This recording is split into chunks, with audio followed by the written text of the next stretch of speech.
साथ में मौलाना जाहिद रजा रिजवी जी मौजूद हैं जिनसे की जानेंगे। जी क्या कहेंगे? देखिए, आज सारे शहर के इमाम हजरात, मस्जिदों के अध्यक्ष, खेड़ा के जिम्मेदार लोग और जो लोग रोज़े अव्वल से इस मोमेंट को, इस तहरीक को चला रहे हैं, उनकी मीटिंग थी। क्योंकि ये बड़ा सेंसिटिव मामला है और कुछ ना कुछ तय तो करना ही था। बेचैनी है, ये बार बार प्रशासन को भी बताई जाती रही कि जैसे जैसे ईद करीब आ रही है, जबकि सिर्फ 3 या 4 दिन रह गए हैं, तो बेचैनी बढ़ रही है, तशवीश बढ़ रही है। तो जो कुछ होता है और होना चाहिए वो मशवरे से होना चाहिए। इसी को लेकर आज शहर की मीटिंग थी और बहुत अहम और जिम्मेदार लोग सब मौजूद थे। तो उसमें यही तय हुआ है कि बहुत गम के माहौल में हम लोग ईद मनाएंगे और बहुत अफसोस के माहौल में ईद मनाएंगे, चूँकि बहुत बड़ी तादाद होती है यहाँ मुसलमान जो नमाज ईद के लिए आता है। अब जाहिर है कि हमारे बार बार प्रयासों के साथ, कोशिशों के साथ भी हमें इजाज़त नहीं दी गई, परमिशन नहीं दी गई। तो ये भी तय हुआ है कि शहर की विभिन्न मस्जिदों में भी नमाज अदा करेंगे और साथ ही साथ ईदगाह में जो नमाज पढ़ना चाहेगा वो ईदगाह में आएंगे और बड़ी तादाद में लोग परंपरागत यहाँ नमाज ईद अदा करेंगे। लेकिन ये तय हुआ कि शहर की सब मस्जिदों में भी नमाज होगी और साथ ही साथ हम लोग जो यहाँ ईद मनाएंगे एक अलामती और संकेतिक ईद होगी, गम के और अफसोस के माहौल में।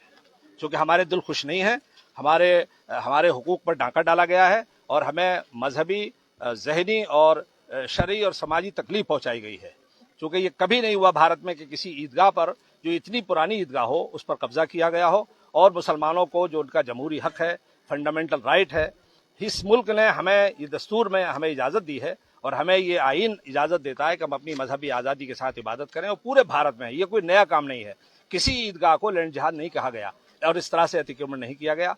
तो इसी माहौल को लेकर, इन तमाम चीज़ों को लेकर हम लोगों ने यहाँ आज मीटिंग की है और ये तय किया है कि हम पूरे मजबूती के साथ अपनी बात भी रखेंगे, अपना आंदोलन भी करेंगे, एहतिजाज भी जारी रखेंगे, संवैधानिक लड़ाई भी लड़ते रहेंगे, लेकिन कानून को कहीं हम अपने हाथ में नहीं लेंगे और पूरा संविधान की इज्जत भी करेंगे और अपने हुकूक की लड़ाई जारी रखेंगे। साथ ही कल फिर हम, हमारे जिम्मेदार हजरात परमिशन के लिए अप्लाई कर रहे हैं। हमारा आखिरी दम तक ये होगा कि जिला प्रशासन हमें नमाज पढ़ने की यहाँ की परमिशन दे दे।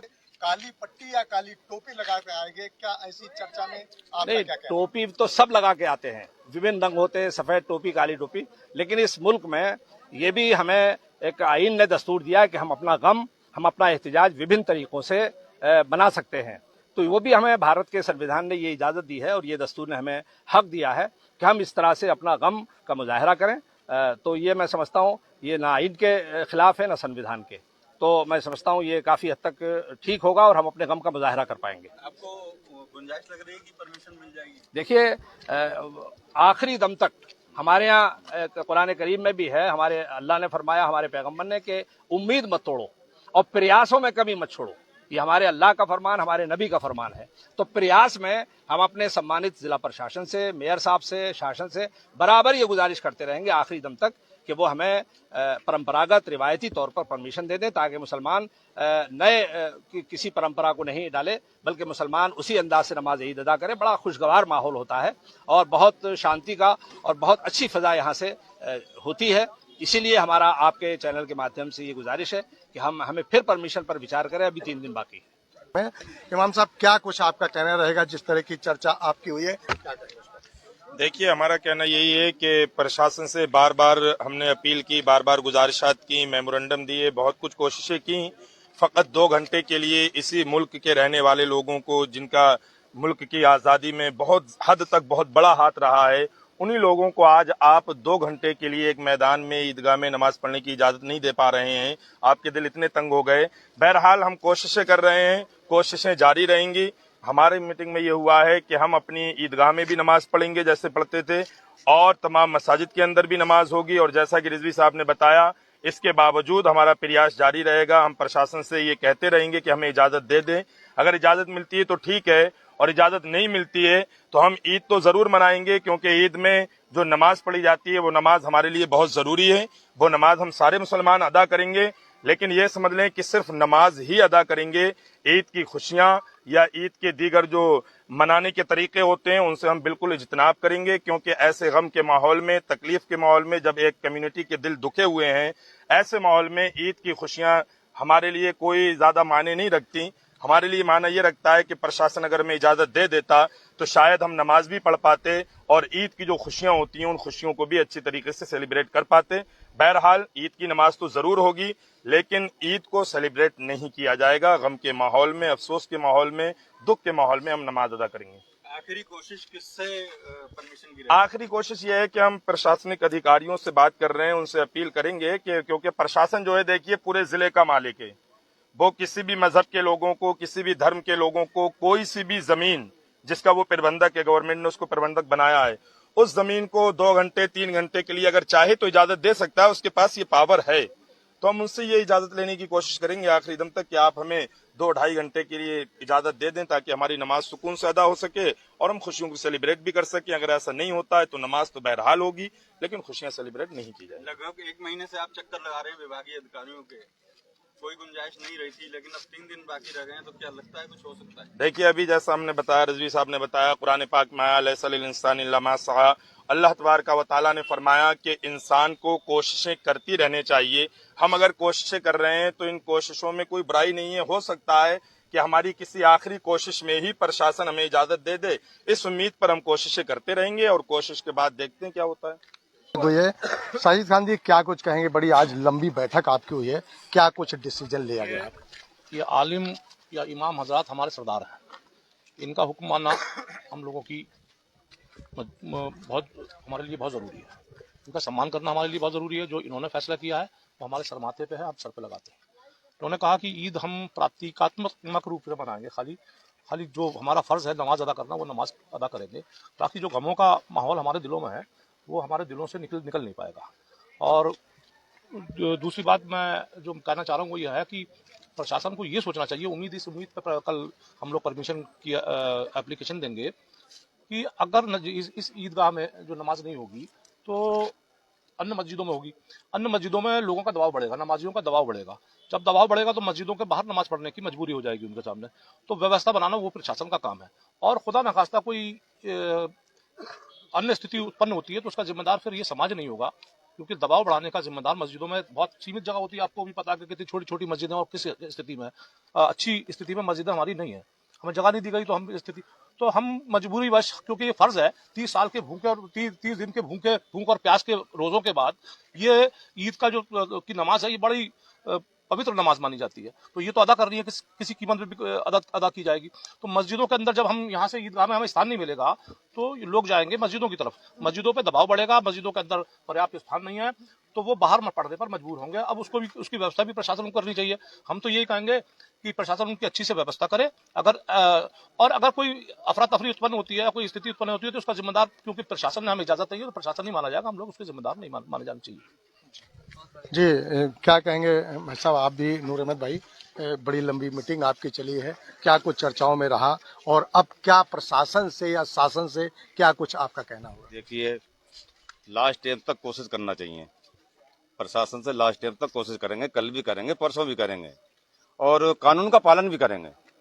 अगर परमिशन देंगे वो तब यहाँ ईदगाह में तो नमाज होगी। जो जगह मांग रहे हैं पीछे के लिए वो अगर नहीं देते हैं तो पालन करेंगे उसका। और काली पट्टी बांध के अपना त्योहार जो गम के साथ, जिसे गम कहते हैं, क्योंकि प्रशासन का जब अनुमति नहीं देंगे तो उसके बगैर नहीं पढ़ेंगे हम लोग। जब नमाज तो पढ़नी है, क्योंकि मस्जिदों में होगी, यहाँ ईदगाह में इसमें होगी जगह आगे दे नहीं रहे लोग, तो गम के साथ मिलेंगे। किसी से ईद भी नहीं मिलेंगे, हम लोग सीधे नमाज पढ़ेंगे। जैसे कि जो कि अपने क्षेत्र के नेता हैं वो भी यहाँ हर बार की तरह इस बार भी आएंगे और आते रहे हैं। क्या गले मिलने का ये ईद त्योहार तो हर कोई गले मिलता है, तो क्या इस बार किसी से भी गले नहीं मिलेंगे? गले मिलन नहीं होगा, ईद मिलन होगा ही नहीं। हम तो बाकायदा टेंट लगाते हैं, ईद मिलन का प्रोग्राम रहता है मदरसे में, बाकायदा कुर्सी रहती है, बाकायदा नाश्ता रहता है। लेकिन नाश्ता क्या करें, जो हमारी ईदगाह में जो 15,000 लगभग नमाज पढ़ते थे वो आज अब पढ़ेंगे 5,000 या 6,000, तो गम ही है। अब दूसरी मस्जिदों में शिफ्ट किया जाएगा। प्रशासन अगर दे देता है तो खुशी मनाएंगे डट के, और खुशी मनाने के बाद प्रशासन का भी स्वागत करेंगे, हमेशा करते चले आ रहे हैं, और लोगों का भी करेंगे। नहीं तो शांतिपूर्वक हम लोग बनाएंगे, शांति व्यवस्था में कहीं आड़े नहीं आएंगे हम लोग, और शांति व्यवस्था बना के रखेंगे जिससे माहौल खराब ना हो। यहाँ बहुत अच्छी बात है, शांति व्यवस्था बनाए रहेंगे, ये हमेशा और हर कोई कह रहे हैं। क्या कहेंगे? मैं कहना चाहता हूं कि सारे प्रयास हो गए, डीएम साहब से भी मिल लिए, मेयर साहब से भी मिल लिए, पॉलिटिकल लोगों ने भी अपने अपने तरीके से, चाहे वहां पर अपना स्वागत कराकर ले आए हो कुछ लोग, चाहे किसी भी तरीके से फॉर्मेलिटी पूरी करी गई हो, वो सारी चीजें हो गई। उसके उपरांत आज हमने यहाँ पर एक मीटिंग रखी थी जो ईदगाह में हुई है, और इसमें जिस तरीके से भी हमने ये कहा कि जो भी हमारे शहर के जो इमाम हैं वो जो तय करेंगे वो हमें मान्य है। अगर वो ये कहते कि आप लोग जो है बाहरी तादाद में यहाँ आइए, यही नमाज होगी, हमें वो मान्य होता, चाहे स्थिति कोई भी होती। मुस्लिम यहाँ का डरा हुआ नहीं है, घबराया हुआ नहीं है, लेकिन सुकून चाहता है। मुस्लिम हर जगह का सुकून चाहता है। हमारा कुरान कहता है, हमारा इस्लाम कहता है कि कहीं भी विवाद होना हो तो आप साइड होकर निकल जाइए। ये हमारे पैगंबर मोहम्मद सल्लल्लाहु अलैहि वसल्लम का भी उसूल था कि एक बुढ़िया रोज कूड़ा डाला करती थी। बहुत फेमस जगह चीज है वो। रोज जिस जगह से वो निकलते थे कूड़ा डाला करती थी। हमारे हुजूर सल्लल्लाहु अलैहि वसल्लम उस कूड़े को बचाते हुए निकल जाया करते थे और वो लगातार परंपरा जारी रही। एक दिन ऐसा आया कि वो कूड़ा नहीं पड़ा था वहाँ, तो हुजूर सल्लल्लाहु अलैहि वसल्लम ने वहाँ के लोगों से पूछा, मतलब हुजूर सल्लल्लाहु अलैहि वसल्लम पर नहीं पड़ा था। हाँ, तो वो उन्होंने उससे पूछा, वहाँ के लोगों से पूछा कि आखिर ये आज ऐसा जो परंपरा चल रही थी कि मेरे ऊपर कूड़ा फेंका जाता था, तो उन्होंने कहा साहब उसकी तबीयत खराब है। तो हुजूर सल्लल्लाहु अलैहि वसल्लम उसके घर पे गए, हमारी क्या नाम है, कुरान कहता है, उसके घर पे गए और वहां जाके वो उसका हालात पूछे और बाद में उसने इस्लाम धर्म कबूल किया। ऐसी स्थिति आई और बहुत सारे मौजज़े हैं ऐसे। तो मैं कहना चाहूंगा कि हमारी नमाज मस्जिदों में ही होगी और ये भी नहीं है कि हम मस्जिदों से बाहर आएंगे। हम कोशिश करेंगे कि एक के बाद दो के बाद 3 राउंडों में भी करेंगे और किसी भी तरीके से प्लीज, किसी भी तरीके से जो है हमारी नमाज में अगर किसी भी तरीके से जो कंट्रोल होगा वो हम खुद करेंगे।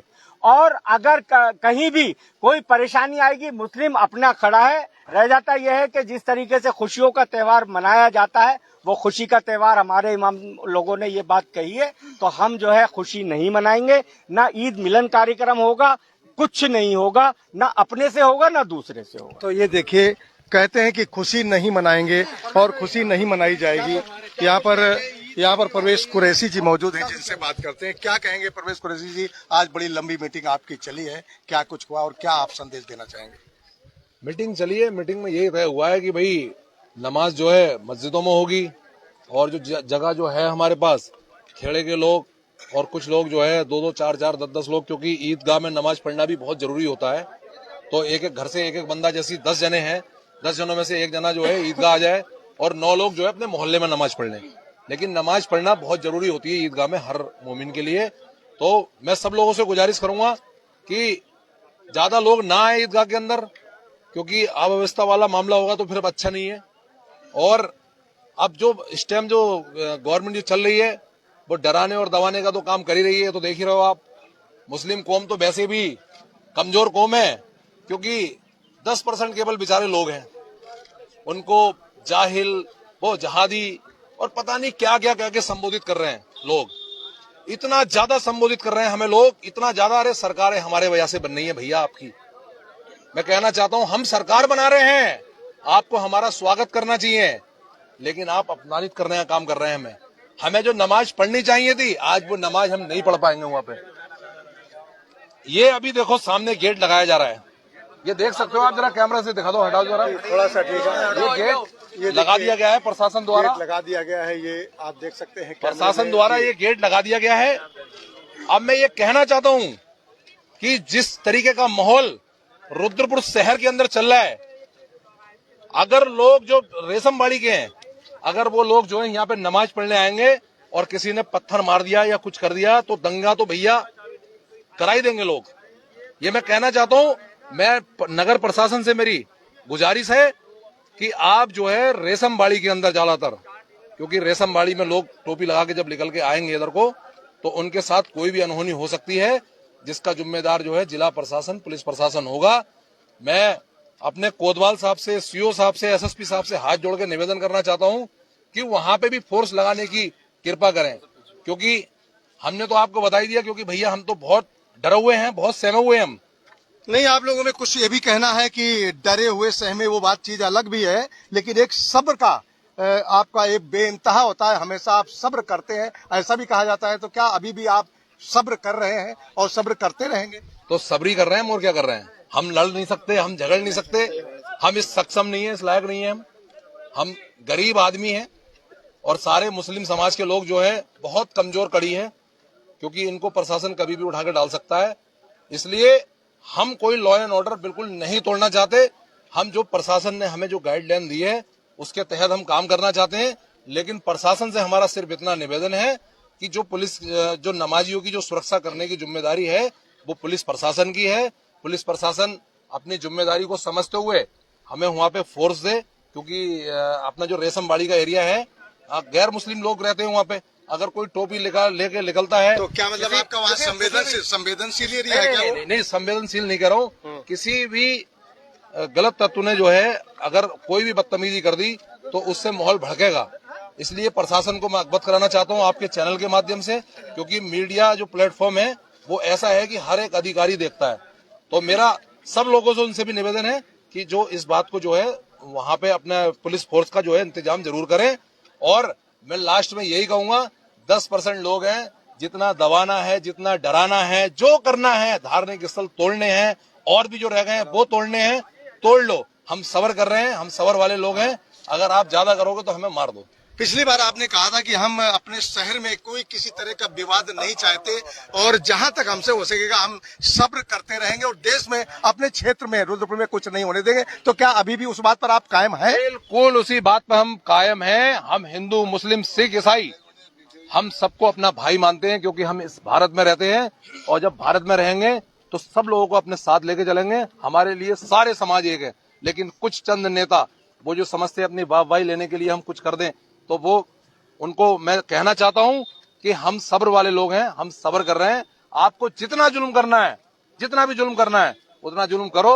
अगर हो सके तो, अगर हम कल नमाज भी पढ़ते हो, अगर आपको हमारे ऊपर लाठी ही मारनी हो, क्योंकि नमाज हमें पढ़नी पड़ेगी, क्योंकि ऐसा जो है हमारा संविधान भी कहता है और ये हमारा ईमान भी है, क्योंकि नमाज तो हमें पढ़ना जरूरी है।